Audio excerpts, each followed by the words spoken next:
Hi everyone, my name is Ashley, and I'll be discussing the norm activation value belief norm theory for strategies for sustainability. Before we jump into the norm activation theory, let's review what are norms.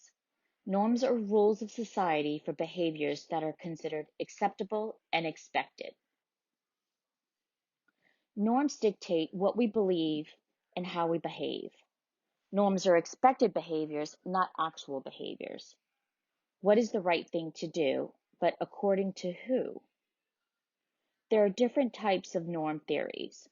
Social norm theory, which we just learned about, subjective norm theory, and personal norm theory. Norms are pervasive in how we behave and what we believe. There are three different types of norms. Social norms, what society thinks or does. Subjective norms, what those important to you think or do. And personal norms, what you think and do. But which is more powerful? Well, that depends on your self-esteem. If you have high self-esteem, your personal norms carry more weight, with subjective and society being less influential. If you have low self-esteem, you want to fit in, so subjective and social norms have a higher influence and your personal norm is less influential.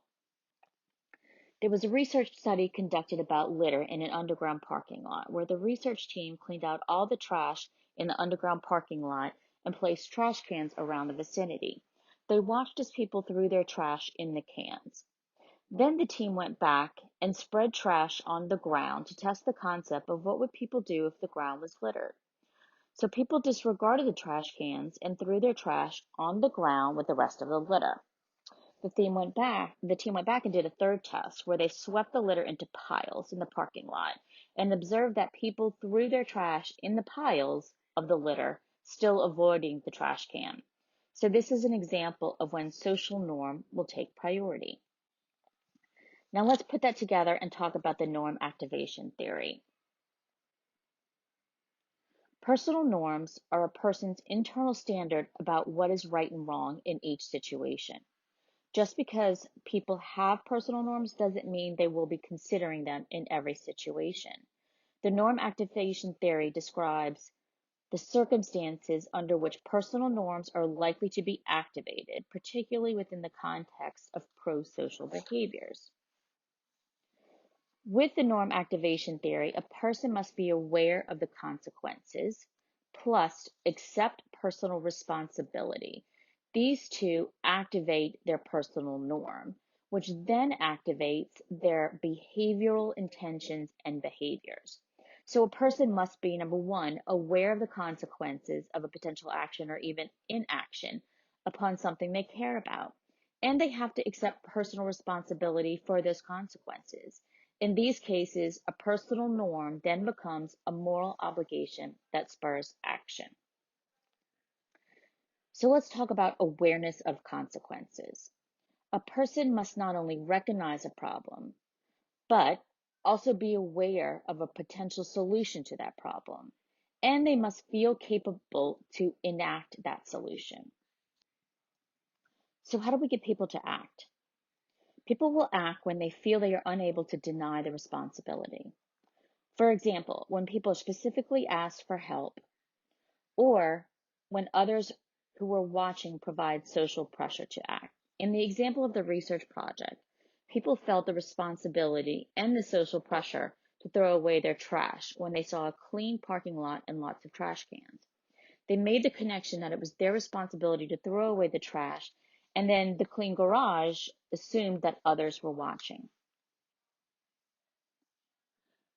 People will not act or deny responsibility when they're not focused on the problem, or if they're in a hurry, or other people are ignoring the problem. Basically, if no one else is acting, why should I? Maybe it's not a big issue after all. People will deny acceptance of responsibility if they feel the action is a futile effort. As an example Stern gives in the book, people are likely to be less motivated to pick up trash on a beach that's covered with trash for miles than on a relatively clean beach with just one or two pieces of litter. However, if you can make the trash pickup a collective effort involving more than just one person, the motivation will likely increase. So next, we'll review the value belief norm theory. The value belief norm theory is an extension of the norm activation theory. A person's value or their general belief about an issue influences their behavior. For our purpose, a person's belief about the environment influences the degree they're willing to accept their role in contributing or solving a problem. A person's values and their general environmental belief will influence the degree to which a person recognizes a problem and acknowledges its consequences, as well as the degree they're willing to recognize their role in contributing to or solving the problem. For the value belief norm theory, there are three value orientations: biospheric, altruistic, and egoistic. Biospheric value gives weight to environmental protection and non-human species in decision-making. An altruistic value places emphasis on human welfare beyond the individual. An egoistic value primarily focuses on self-interest in terms of cost and benefits of the course of action. Biospheric and altruistic values are positive pro-environmental, where an egoistic is a negative pro-environmental value. The second part of the value belief norm theory is the belief. General environmental beliefs reflect individuals' beliefs about humans' appropriate relationship with the environment. Examples are appropriateness of human dominance over nature, perceived fragility of the Earth's ecosystems, and faith in humans' ability to solve environmental problems. These beliefs are influenced by a person's social norm reference group. So when do you use these theories? When you're trying to influence pro-social or pro-environmental behavior, like recycling, reducing waste, volunteering, or donating. So let's review how to use these theories. Provide a description of the problem and its consequences. Create a relationship between the consequences, something the person cares about. Communicate what the person can do to solve a problem, and provide the argument that their actions will make a difference on an outcome they care about. Use the word you in communications to create a feeling of personal responsibility. Evoke feelings of guilt or pride associated with a desirable action. Suggesting pride has a better response than guilt. It's like the carrot or the stick. People respond better to incentives and recognitions rather than punishment. General environmental beliefs are common with social norms of a particular group. For example, visitors to a national park might commonly share a belief in the value of nature and its beauty. Messages that highlight pro-environmental norms or actions of other relevant people can prompt relevant personal norms. For example, join your neighbors who are making a difference. So here's a use case about the norm activation process and how it can affect the intention to switch to an electric or hybrid vehicle. The study was conducted in Sweden in 2016 on behalf of the Swedish Energy Agency. The purpose of the study is to determine if the norm activation theory is behind the purchase of an EV and to investigate whether or not different subgroups of car owners differed their values, beliefs, and norms. So let's start with the beliefs in this case, specifically general environmental beliefs. In Sweden, unlike in the US, it's assumed that climate change is caused by human activities, including the use of fossil fuels in transportation, and that people need to change their behaviors, and it's important to understand what factors influence change. It's known that the value belief norm theory and the norm activation theory are factors in pro-environmental behavior, including consumer purchasing behaviors. But what's not well known is the psychology behind the purchase of electric vehicles. So the survey was conducted on a sample of 3,000 car owners in Sweden with a range of age between 20 and 75. There are three subgroupings consisting of the owners of a hybrid or electric vehicle, owners of alternate fuel vehicles, which is mostly ethanol and E85, and then owners of fossil fuels, which is petrol and diesel in Sweden. The survey had overall response rate of 40%, and the samples consisted mostly of 64% men, which is representative of the car buying registry in Sweden, and about half the sample, 54%, reported having a university degree and 70% held a job. In this study, a path model was tested in which values, beliefs, and norms are ordered in a hierarchical manner.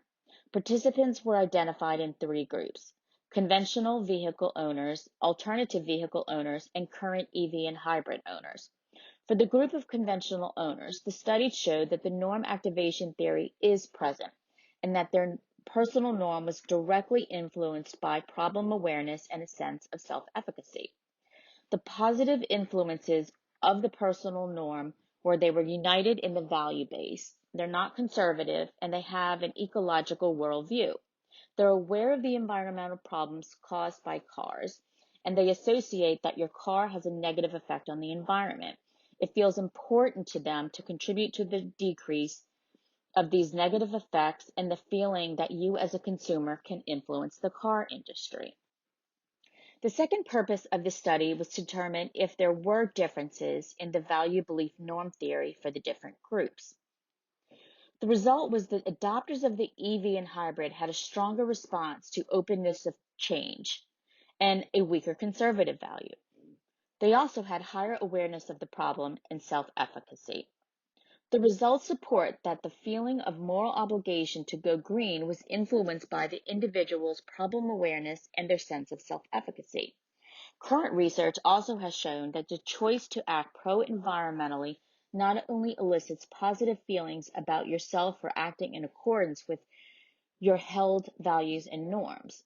An important factor to acknowledge is that EVs have not been on the market as long as conventional cars, and there's a higher financial cost of purchasing these EVs. That is a barrier. So even if the norm activation is present and the norm is activated for a conventional vehicle owner, the financial cost of purchasing an EV could still be a barrier. The results suggest that policies and campaigns directed to making consumers aware of their norms and their own ability to make a positive change in a pro-environmental direction are likely to be fruitful to increase the adoption of less environmentally harmful transportation alternatives. Let's look at the observations in the U.S. vehicle market. None of the advertisements make the consumers aware of the problem. With Chevy, Lucid, Tesla, Rivian, and Nissan, the environmental and climate change is not mentioned. They focus on range, mileage, or having an adventure. But let's look at Volvo and their Swedish advertisement. Volvo introduces the problem of climate change and states the importance of sustainability in Sweden. The message is that we are part of the problem, so we need to be part of the solution. It's a powerful message of awareness of the consequences and the acceptance of responsibility that's needed to activate the consumer's personal norm and therefore influence their behavior, preferably their consumer purchasing behavior for an electric vehicle. But Volvo in the US market is different. It leaves out the message of climate change and sustainability. I'm sure they've conducted enough studies and research to know that the U.S. consumer market is not accepting of the reality of climate change as much as the Swedish or European markets. But hopefully that will change. Thanks for taking the time to watch, and I hope this helped with the understanding of norm activation and the value belief norm theory.